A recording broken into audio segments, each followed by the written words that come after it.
So you're a LinkedIn influencer, Gauri, with close to, I would say, 13,000 followers. How did you manage that?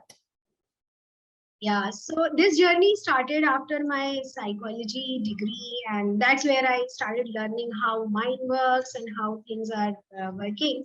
It's been around 2 years. The journey is around 2 years old, and I think the kind of connect people got from the post that I was writing made them connect with me on multiple levels.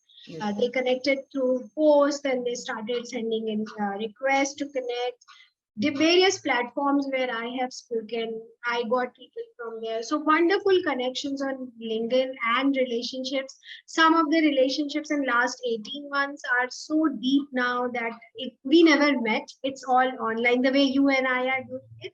And we don't know when are we going to meet face to face, but the relationships are so deep now that the person becomes your sounding board, your most important support. Correct. So I think again, it's like connecting at the same level, the same thought processes. Correct. And that's how adding value to people is helping me reach here. Wonderful, wonderful.